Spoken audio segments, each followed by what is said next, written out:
Welcome, everybody. Sorry I'm late. We had little technical difficulties, but we got it all taken care of. Welcome to Season 5, Episode 1 of The Buzz with yours truly, Mama T. So our season closer for Season 4, we had Mike Underwood, and we talked about him playing with rubber monkeys and shuffle cats, and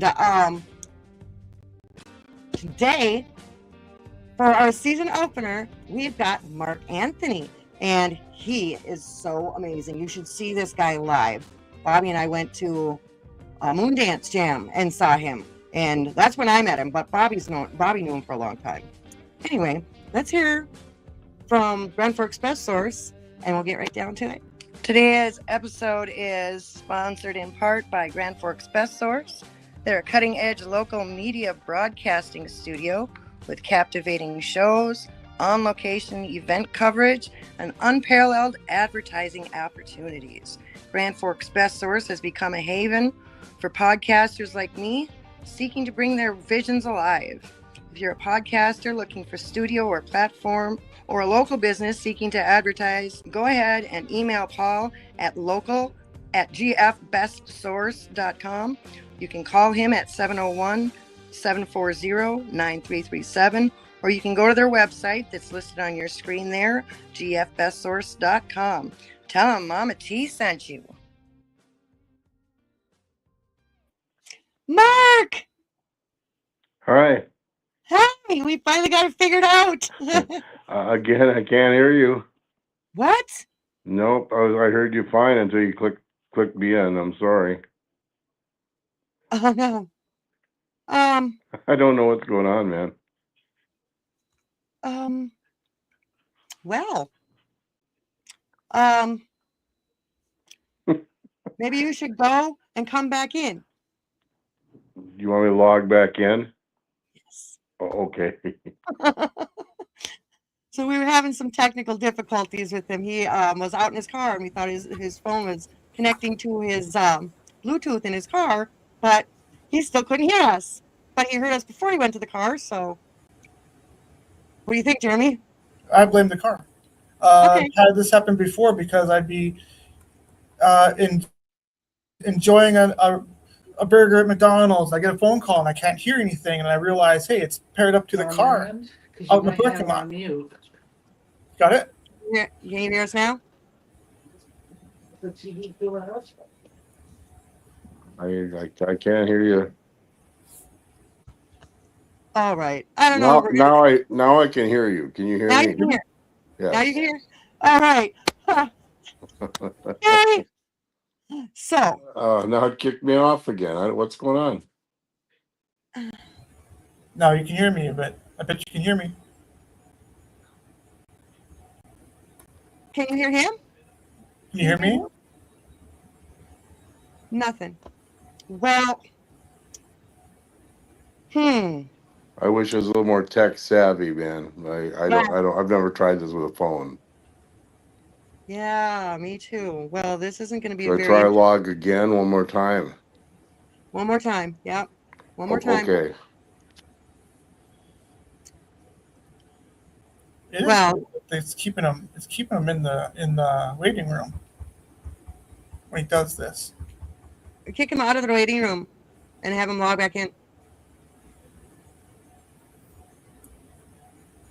Okay.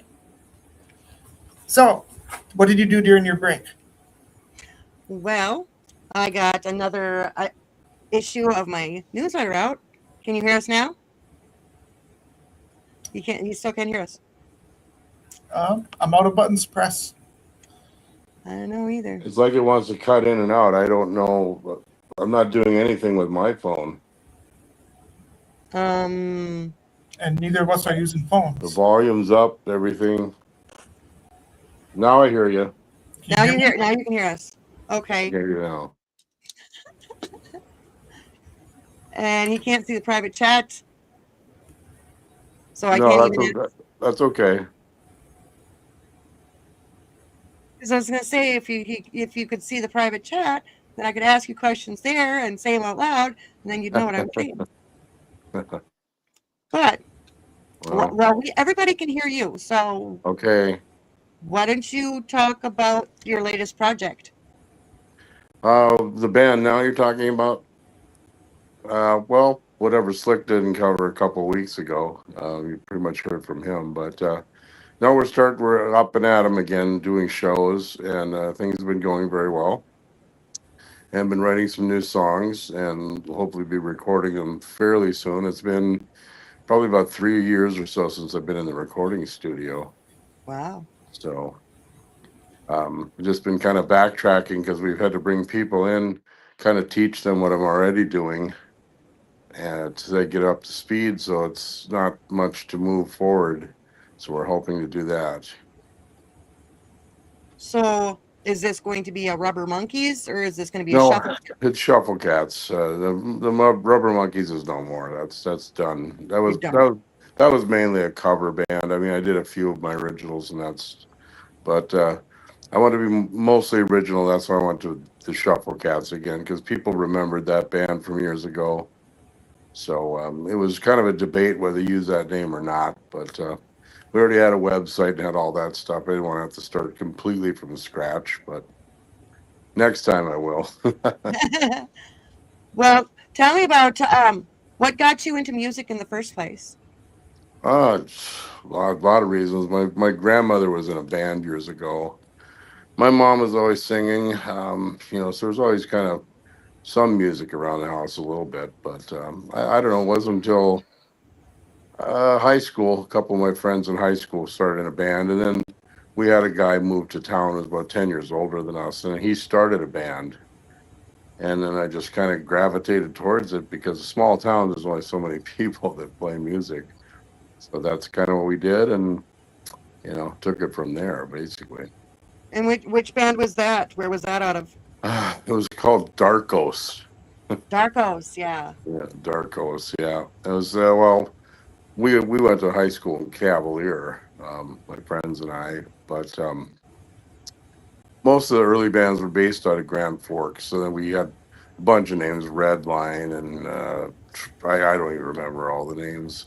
We were usually pretty bad, so we'd change the name every few weeks so we'd get some gigs. That's hilarious. So It's an old story, but it's true. It is true. were you part of Sweet Nothings or was that just Mike?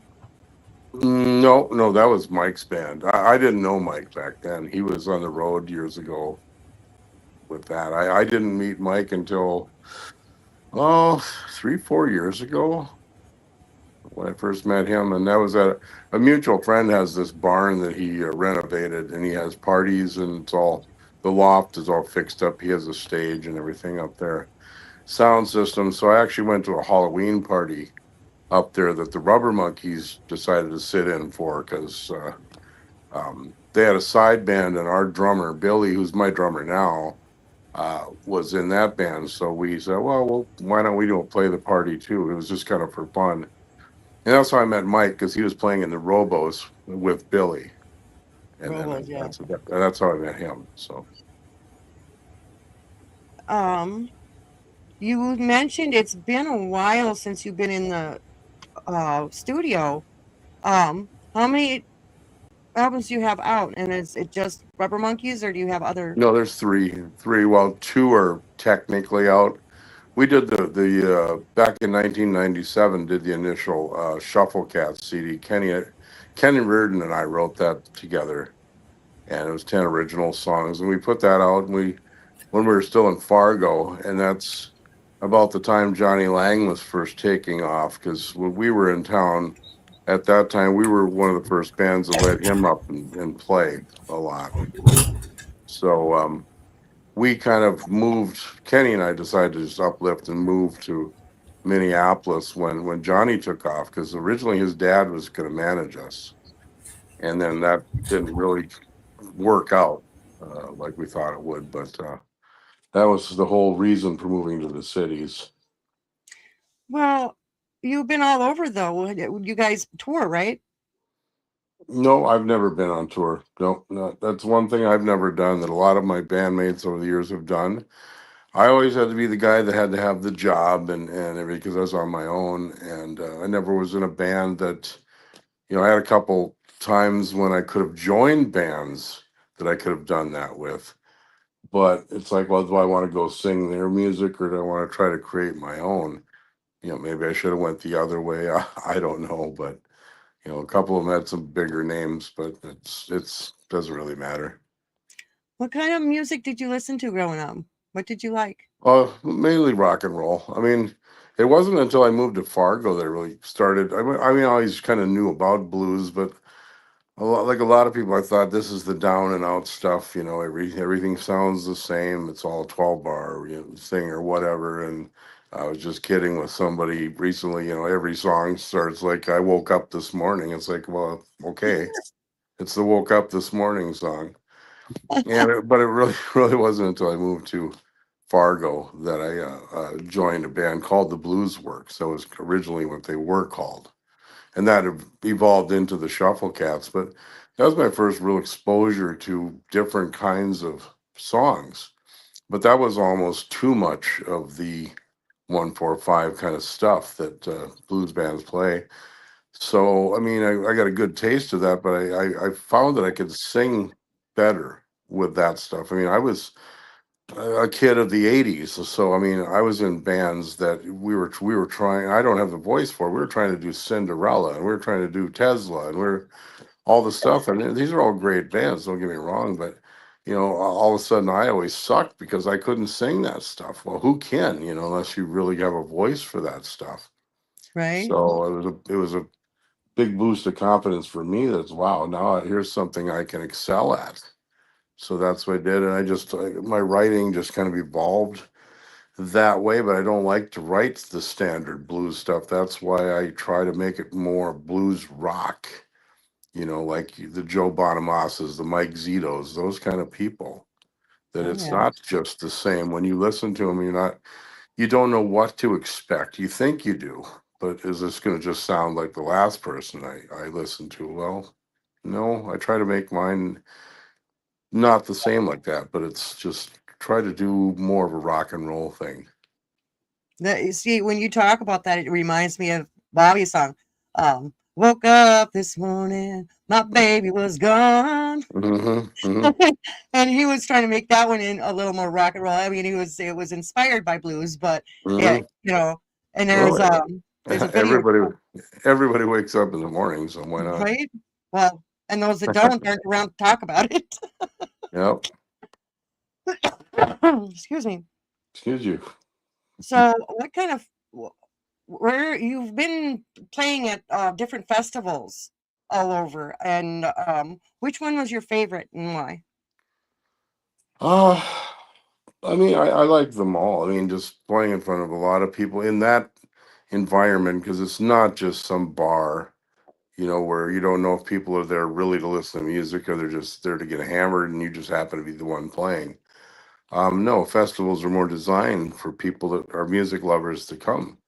So, I mean, there's not really a favorite in any of them. I mean, there's some that are bigger, they might have bigger names and bigger crowds. I mean, I enjoyed playing the Fargo Blues Festival. I did that 3 times, but I haven't done that since '99. I've tried a couple times to get in. I don't know. They just, maybe because we're from there, they never hire us, but it's okay. But, you go to the Duluth Blues Festival and there's the Iowa Blues Festival. There's a lot of them that are really, really fun to play. Bobby did and Bobby had played the Fargo Blues Fest a few times too, and like this last 10 years, he couldn't get in. Like they never got back to him. I don't know what's going on over there. I think they're under new management or something. I don't know. Maybe you're just not big enough. Maybe not enough people know you. It's hard to say. It's like everywhere else we go. It's like, there's no problem, open arms, and I'm not banging them or cutting them down or nothing. Like Right. it's makes you shrug. It's like, well, I got a lot of family and friends and people that remember the Shuffle Cats there. I mean, to me that'd be a no-brainer, but Right. it's okay. And it's all right. There's always somewhere to play. Yeah. I think we got to cut to commercial real quick here. As long as he's paying attention again. Yeah, we're gonna cut to a quick ad break, and we will be right back with more Mark Anthony. To what?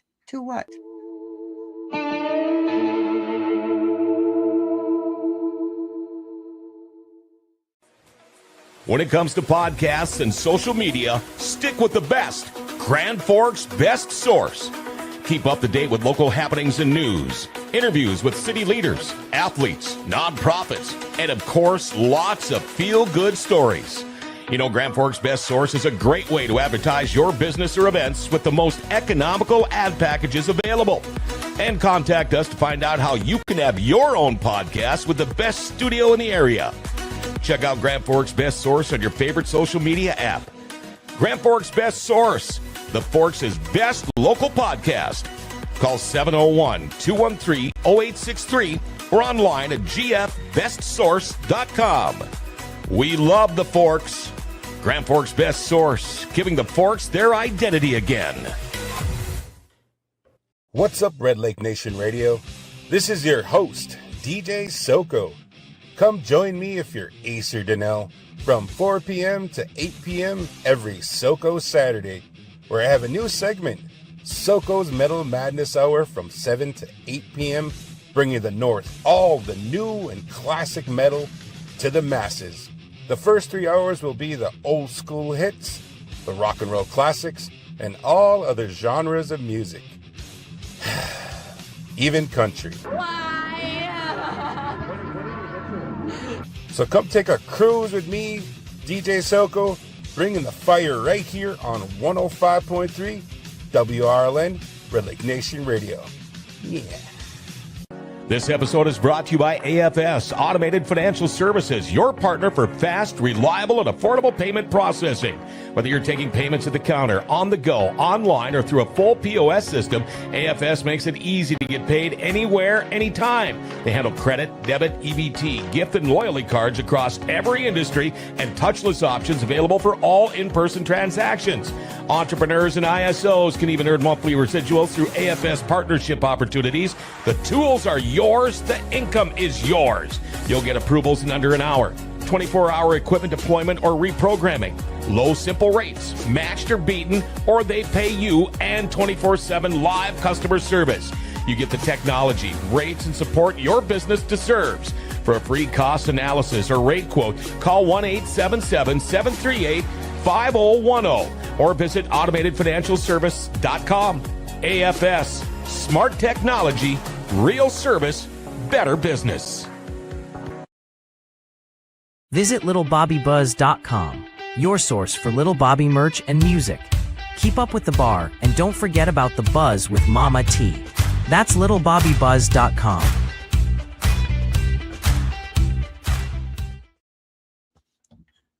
We're back. Hey. So, can you hear me? Yep, I hear you. Okay. I just want to make sure because we had kept Jeremy on because with all these weird cutting in and cutting out, we did notice at the beginning that you could hear better when he was on. So if you stop hearing me again, let me know and we'll have him pop back on. But he is at his other job. He works at a TV station in Fargo. So he's doing our show and he's doing his show. So I got you. that's why he was not Johnny on the spot for the ad.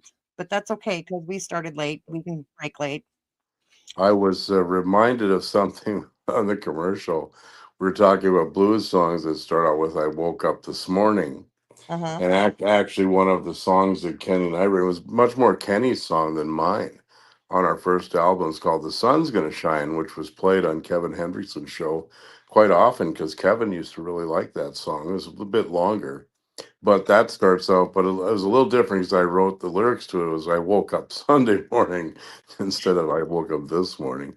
But it's like I can't say we haven't done it either. So just wanted to clear that up for the record.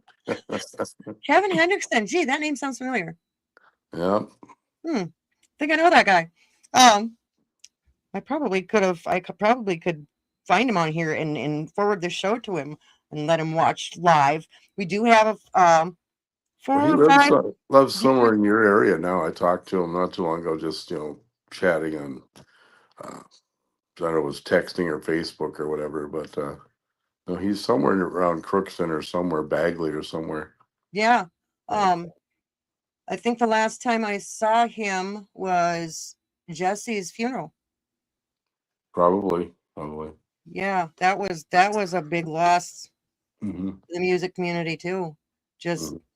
everybody's just my aunt just passed away. I mean, um, a friend of mine, his dad just passed away. It seems like everybody's just dropping like flies lately. Mhm. It's crazy. So on a Mhm. lighter note, what have you been up to lately? What just writing, waiting to get into the studio? Yeah, just like I said, we've been putting the band back together. It seems like every time we get off the ground, something happens, somebody has to leave or quits for whatever reason. It's never usually a bad thing. It's like, younger bands kind of do that whole drama scene. Usually it's just convenience. You have your life and stuff. It's like, okay, how much time can I put into this? And I made it very clear to the guys that I'm taking this one pretty serious because we're all, older guys. It's like we don't really have time to, screw around with things. So it's like, we just had a good meeting yesterday. We had a rehearsal at Slicks, and we talked about that. It's like, well, I really want to do this stuff, and I hope you guys are on board with me, and I'm on board with you, and everybody's just so no misunderstandings. Everybody speak your piece, kind of thing. But that's the best I can answer. I know I got off track a little bit, but that's what we've been doing, and now that we're pretty much up to speed, we can start adding new stuff. Mike and our guitar player Rem Lee, they both have written the songs. We were working on those yesterday, so it's not just my originals, predominantly my stuff, yes, but been working on their stuff as well. And that's the big thing for me is creating new stuff because I mean, I love all the songs, but some of them are quite old now. Maybe not to the audiences that hear them, but for me, it's like, well, we recorded the first album, like I said, in '97, and the Rubber Monkeys, that was back in 2020. Mostly, I think I had 6 of my originals on that, and then we do have another one that's already done that Ken and I have written, but it's not technically out yet, but yet there's songs have leaked out. It's on Reverb Nation. You can hear things like Light of Day and some of those songs, and even those are 20 years old now. I mean, that's how Wow. long we've been working on that album. So it's time to just do some brand new stuff. I mean, I have recorded, like I said, 3 years ago, I recorded a couple songs. One that Ken and I have written, called Hard Road. It was about veterans. We're very proud of how that one turned out. And then I wrote one on my own that was designed more. I wanted to produce and write, produce, and all of that, but I don't sing it. It was written from a female perspective, so I had a good singer, a friend of mine, Leslie McKee, that came in and sang on that for me. And it's called Game On, and you can hear that on the Reverb Nation site Game. too. It's got a bit of a country flavor. So I actually hired a country rock band that was called Black Dog Road that I knew. So they already played a little bit different style. So that they came in as a band. I taught them the song. We worked it up together, and then I actually sang it in the studio. Got all the music recorded first, and then brought a good keyboard player in, Rich Ferris, who played on it, and then brought Leslie in to sing, and then Cindy Mack came in and did backup vocals on it. And it turned out really good. I was proud of it. It was one of those I was going to look to maybe shop it around a little bit, which is not as easy as it's cut out to be either, because you kind of got to get in that niche a little bit to do that. Right. Mhm. So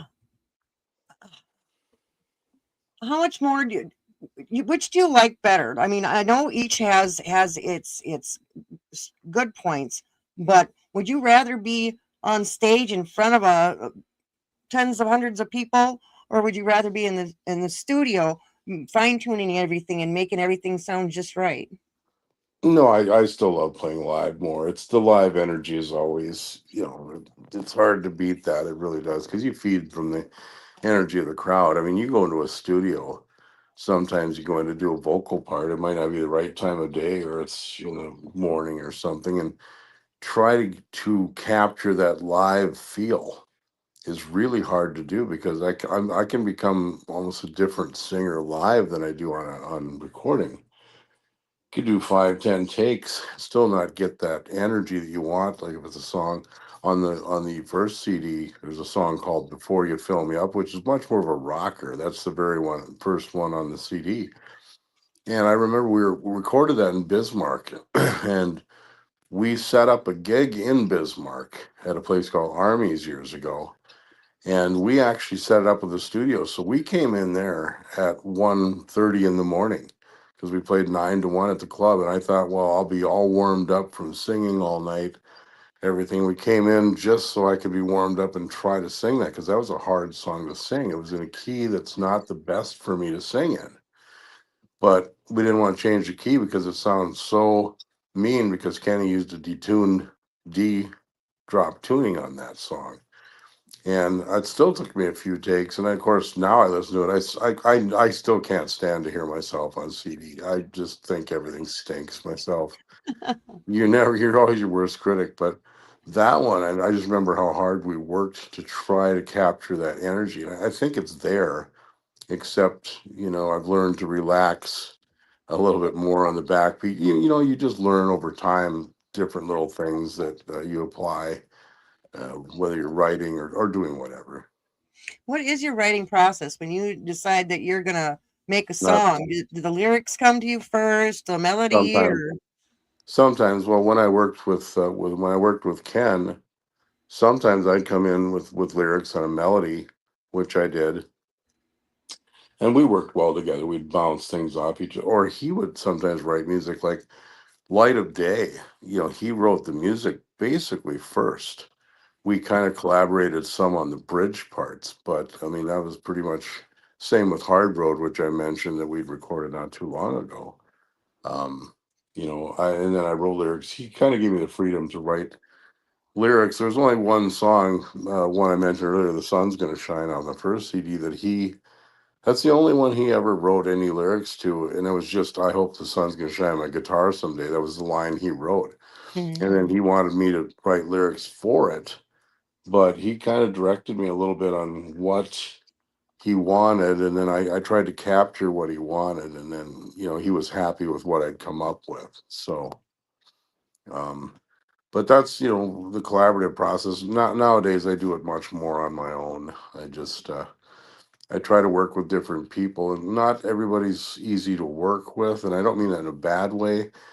It's just you just don't have the same because I don't play an instrument very well. I can pick out little things, and then I try to relay it to them. Sometimes I literally have to hum the part out. Okay, that's the key. Hum it out, and they can't quite get the notes that I'm humming or trying to pick out. Yeah. And so I've got the live experience, and then I do have a few separate people I work with on the side. It's like, okay, I'll work with this person because they understand what I'm trying to say. And then once I get it recorded, then it's easy for a guitarist or somebody else. Oh, that's what you were trying to say. Now they can physically hear what you're doing. So no, there's no real big process. Just whatever comes to you. Uh-oh. Can you hear me? Because I look like I'm frozen. Yeah, we're both frozen up there. Well, I'm not. But um, you are. yeah, I can hear you though. I gotta jiggle my, I gotta jiggle it. I know you can hear me. I see that I'm frozen. Yeah, all I gotta do is, that's okay. That's all right. I I can hear you just though. like this. Hmm. It might work. It might not. I was just looking at myself, wondering why the hell I didn't comb my hair because I was outside working with brushing well, the car off of snow and all that stuff earlier. It's like, man, I know you hate to hear this, but you do look like, I know. does And Rod everybody else, Stewart. Rod Stewart. Oh my goodness. Let me see. Maybe I can just go like this and maybe that'll work. Can you see me now? Yeah, now you're moving. Okay. Now you're moving. Sometimes if I switch the resolution, it'll pop back on. Oh, Sure. I hate that technology. We do have Justin and Ricky are watching, and so is Latimer Boston Boyle. Have you heard that name before? I have. Didn't he type in something when I was in your show a year and a half ago? Yes, this is Laddie Boy. He's a drummer. Okay. He used to play with the Acoustics up here. Okay. I don't know. I can't remember who they've got now. Just some random drummer guy. I don't know. Actually, the Acoustics, they've got a new singer now. They call themselves the Acoustics and a Chick. The Chick is Oh, the you told me about this when I saw you a few months ago. yeah. It showed me the Bobby's Bar or the Katie's Bar. You Yep. were talking about them. Yeah. When you mentioned the cue stick, it kind of came back to me. Yep. Yeah, their pictures on the wall. Okay. Yeah, that's why I started, because if you walk around the bar, you can see pictures of local bands and stuff, and then there's the Prince section and the Jimi Hendrix section, and we still have the whole museum thing going. Yep. There's just more stuff to hang up, but Mm-hmm. and I cannot wait. For those of you that don't know, this man here and his band are going to be at Katie's place in July. We're doing the 4th of July thing, and I believe on the 3rd you're in Cass Lake, and the 4th Yep. you're at Bobby's. Yep. Sorry, At Katie's. the Log Jammers in Cass Lake, and Yep. then it's Katie's now. Yeah, it's Katie. called Katie's place. I think by that time they might have the name changed. They're going to go for another name change on it.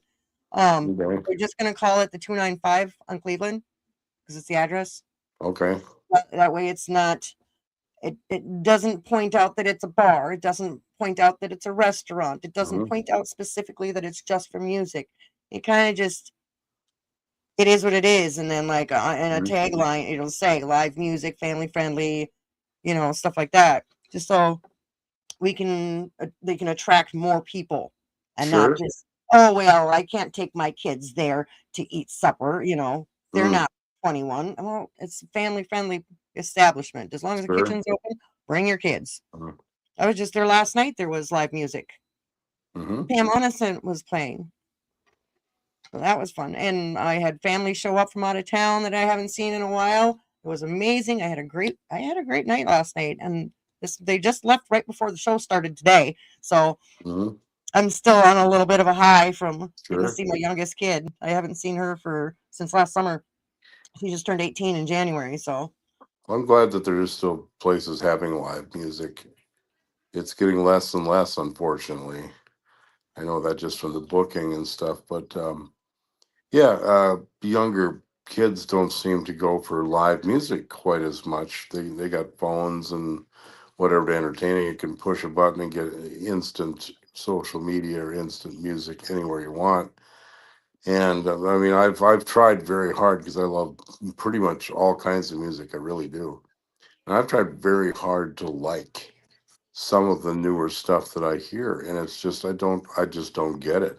So it's like, man, have I really gotten that old? Because I can maybe that's how our parents looked at what we listened to, but there's not much melody to it. It's just a very strong, repetitious beat that really doesn't change, like it's a drum machine.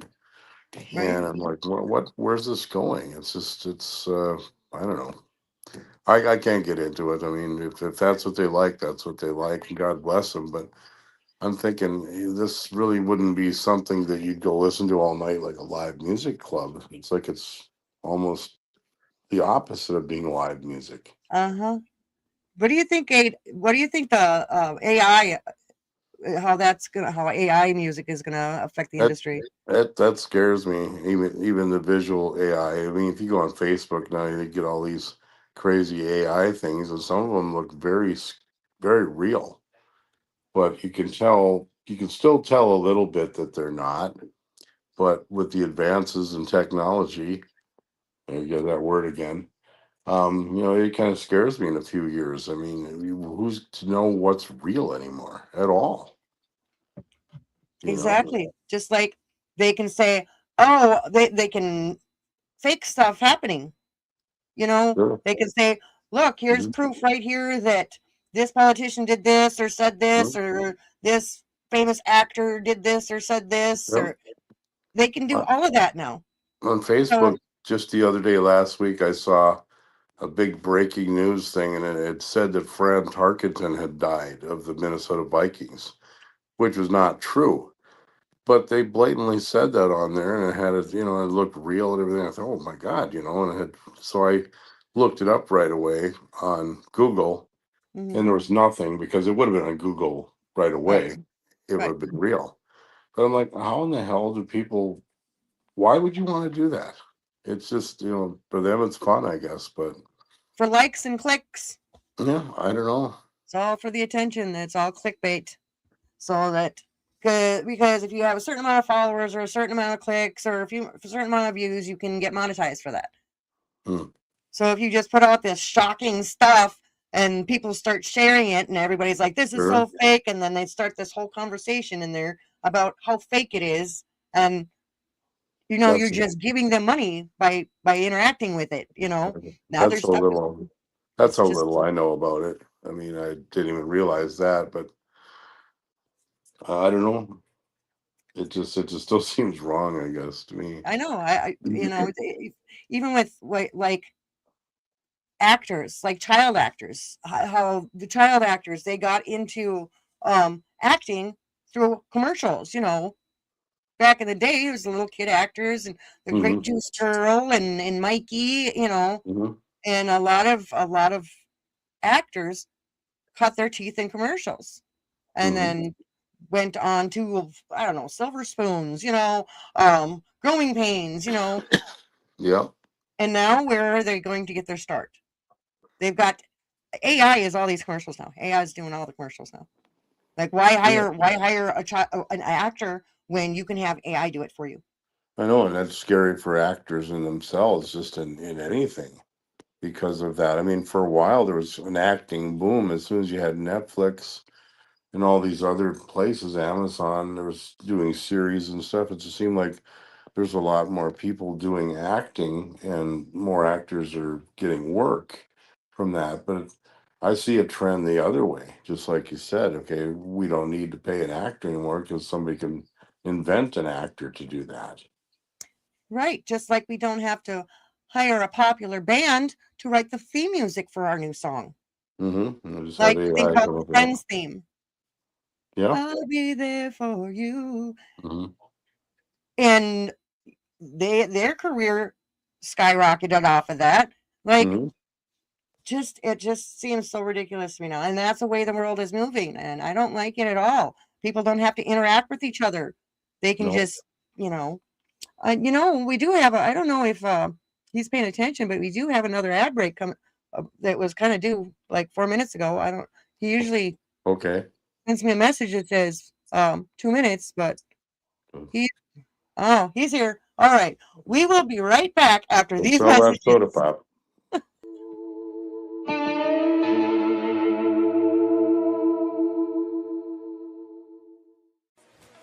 When it comes to podcasts and social media, stick with the best. Grand Forks' best source. Keep up to date with local happenings and news, interviews with city leaders, athletes, nonprofits, and of course, lots of feel-good stories. Grand Forks' best source is a great way to advertise your business or events with the most economical ad packages available. And contact us to find out how you can have your own podcast with the best studio in the area. Check out Grand Forks' best source on your favorite social media app. Grand Forks' best source, the Forks' best local podcast. Call 701-213-0863 or online at gfbestsource.com. We love the Forks. Grand Forks' best source, giving the Forks their identity again. What's up, Red Lake Nation Radio? This is your host, DJ Soko. Come join me if you're Ace or Donnell from 4 p.m. to 8 p.m. every Soko Saturday, where I have a new segment, Soko's Metal Madness Hour from 7 to 8 p.m., bringing the North all the new and classic metal to the masses. The first 3 hours will be the old school hits, the rock and roll classics, and all other genres of music. Even country. So come take a cruise with me, DJ Soko, bringing the fire right here on 105.3 WRLN, Red Lake Nation Radio. Yeah. Grand Forks, start your engines and listen close. The Red River Valley Motorcyclist Spirit of America Bike and Car Show is rolling into the Alara Center for an action-packed weekend you don't want to miss. Saturday, May 2nd and Sunday, May 3rd. Admission is just $10. Kids 12 and under get in free with a paying adult. But here's where it gets big. Raffle tickets are just $50, and only 4,000 tickets will be sold. That's it. Once they're gone, they're gone. Now, those $50 tickets, they give you a shot at over $100,000 in prizes, including a Harley-Davidson Road Glide. Second prize is a Polaris Ranger Crew Cab Trail Boss with trailer. Third prize, a Yamaha Gas Golf Cart. Get your $50 raffle ticket now by calling Tim at 701-739-1605 or stop in at Brewski's. And remember, every dollar raised benefits the Veterans Honor Flight of North Dakota and Minnesota, helping honor the men and women who served our country. $10 to get in, $50 to win big. Only 4,000 raffle tickets available. Call 701-739-1605 or visit Brewski's in Thompson today. Spirit of America Bike and Car Show, May 2nd and 3rd at the Alara Center. Visit littlebobbybuzz.com, your source for Little Bobby merch and music. Keep up with the bar and don't forget about the buzz with Mama T. That's littlebobbybuzz.com.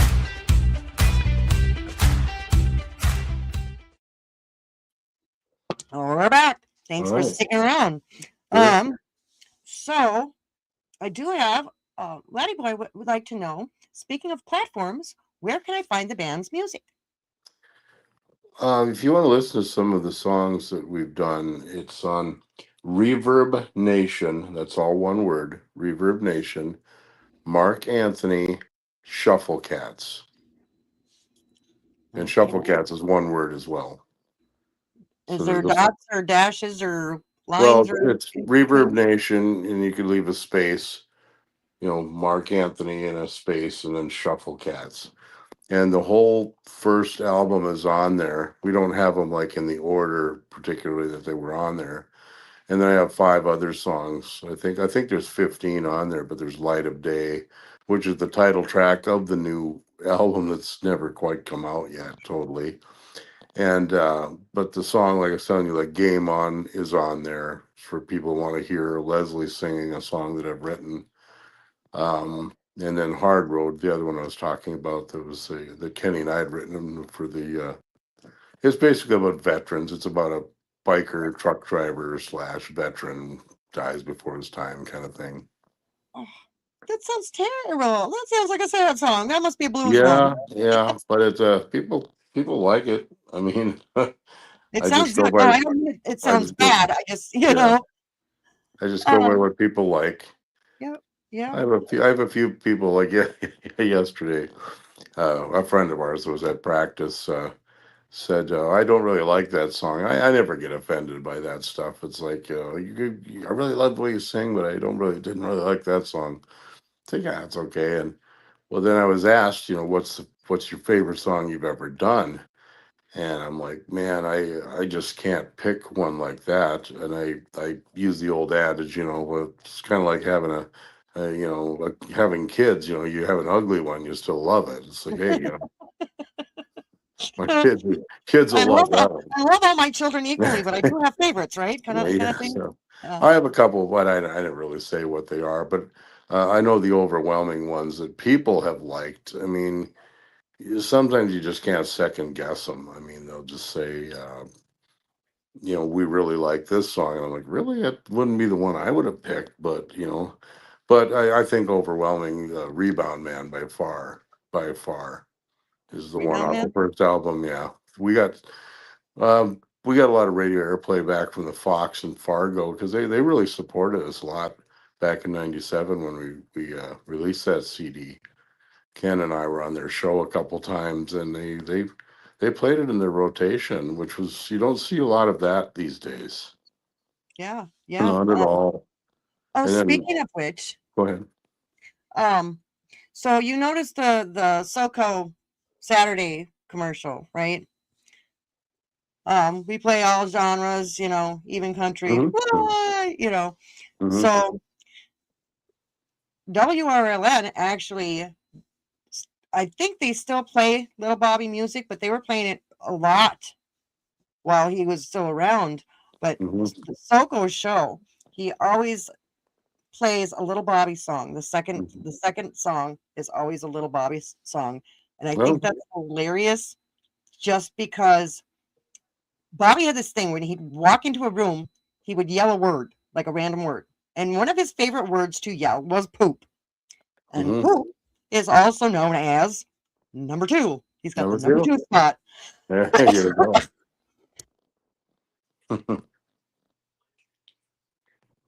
Sorry about that. Sorry. I've also found you on YouTube.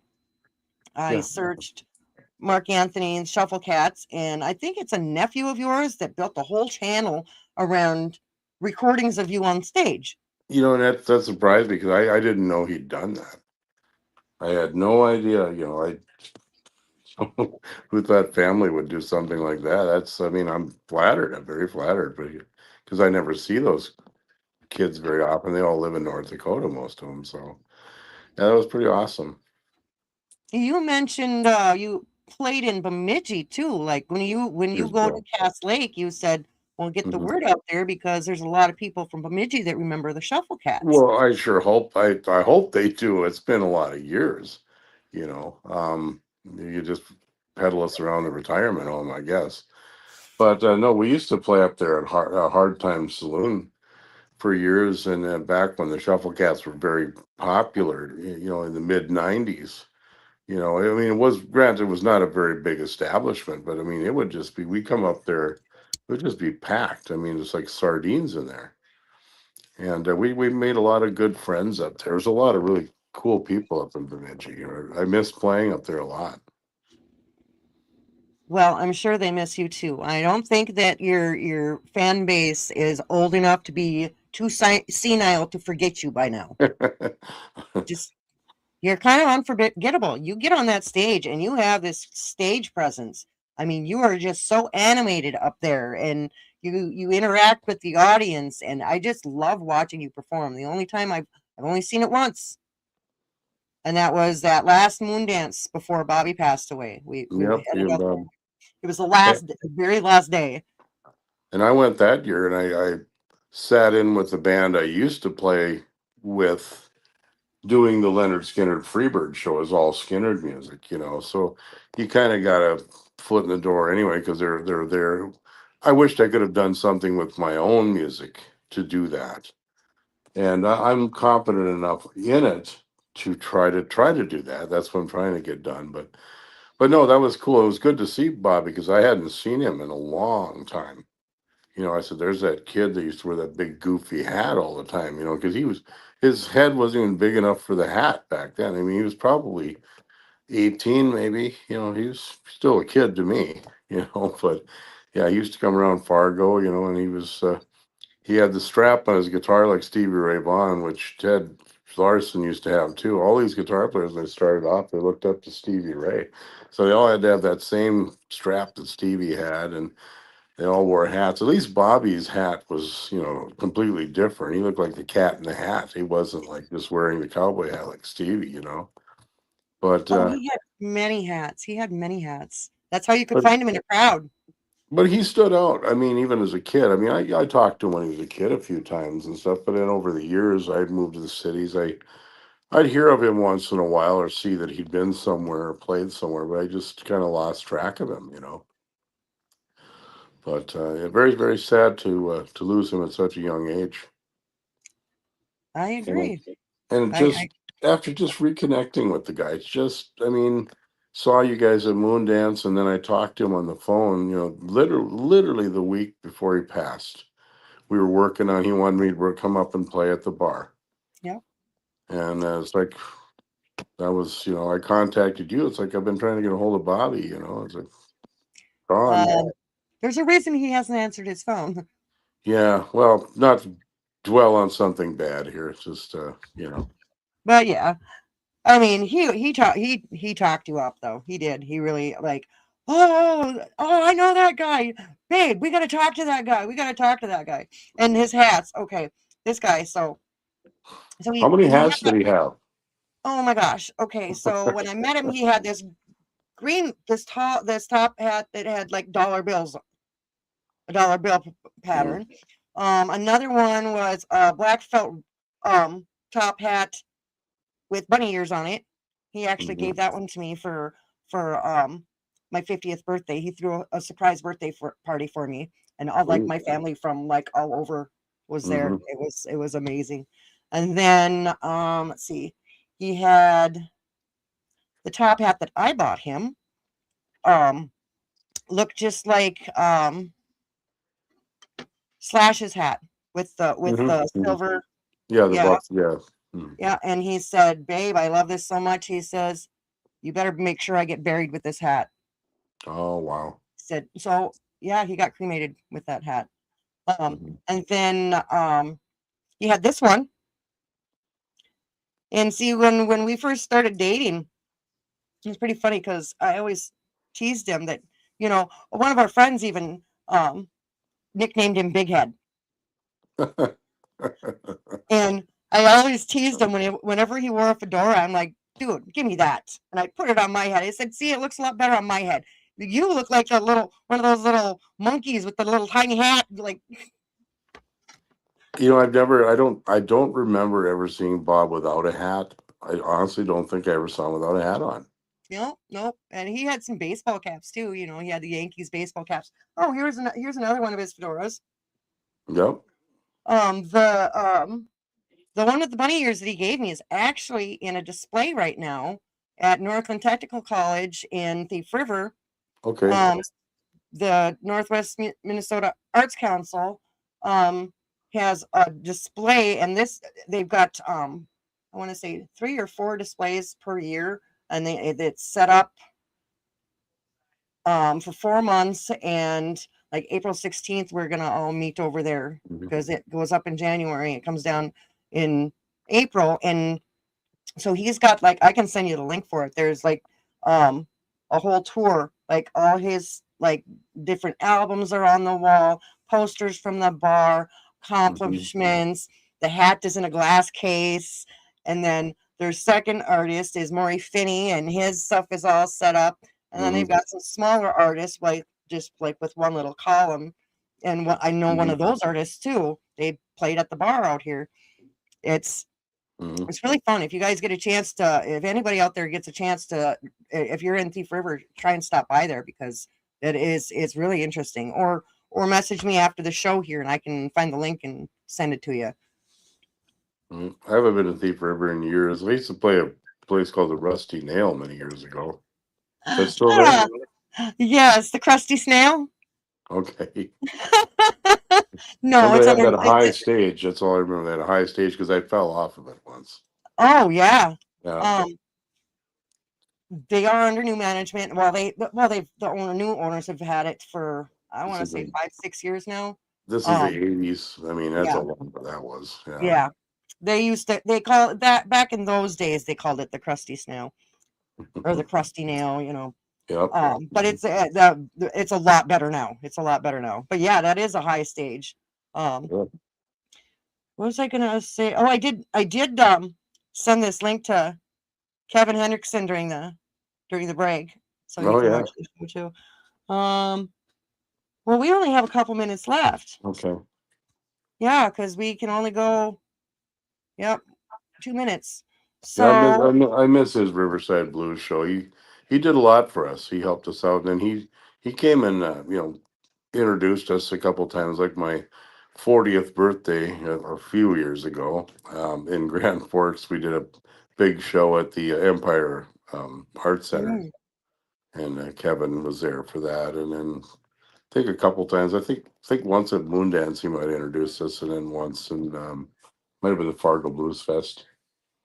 So yeah. So this show, the main goal is to carry on Bobby's legacies.